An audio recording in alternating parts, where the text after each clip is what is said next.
അടുത്ത ചോദ്യം ചോദിച്ചിരിക്കുന്നത് പ്രീതി എന്നൊരു ഭക്തയാണ്. പ്രീതി ചേച്ചിയുടെ മകൾക്ക് 1 വയസ്സാകുന്നതേ ഉള്ളൂ. കുട്ടിയുടെ കാലിലായിട്ട് ഒരു വെളുത്ത പാടുണ്ട്. അപ്പോൾ അത് മാറാനായിട്ട് എന്ത് വഴിപാടാണ് ഗുരുവായൂരപ്പന് സമർപ്പിക്കേണ്ടതെന്നാണ് കേട്ടോ ചോദിച്ചിരിക്കുന്നത്. സാധാരണയായിട്ട് ത്വക്ക് സംബന്ധമായിട്ടുള്ള അസുഖങ്ങൾക്കൊക്കെ ചേനയാണ് വഴിപാട് സമർപ്പിക്കാറുള്ളത്.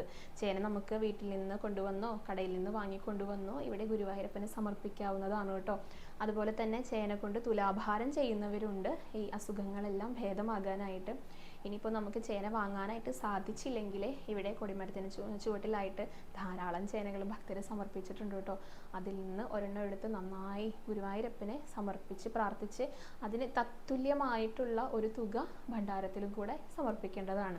പിന്നെ വേറൊരു കാര്യം എന്ന് പറയുന്നത് തീർച്ചയായിട്ടും കുഞ്ഞിന് ഒരു വൈദ്യസഹായം കൂടെ ലഭ്യമാകേണ്ടതുണ്ട്. കാരണം നമ്മളെല്ലാവരും വിശ്വസിക്കുന്നത് അങ്ങനെയാണ്, താൻ പാതി ദൈവം പാതി എന്നാണല്ലോ. അപ്പോൾ കുട്ടിയെ തീർച്ചയായിട്ടും ഒരു ഡോക്ടറെ കാണിക്കുക. അതിനോടൊപ്പം തന്നെ ഗുരുവായൂരപ്പനെ ഈ ചേന വഴിപാടും കൂടെ നേർന്നിട്ട് കൊണ്ടുവന്ന് സമർപ്പിച്ചോളൂ കേട്ടോ. തീർച്ചയായിട്ടും കുട്ടിയുടെ അസുഖം ഭേദമാകുന്നതായിരിക്കും. ഇനി അടുത്ത ചോദ്യത്തിലേക്ക് കടക്കാം.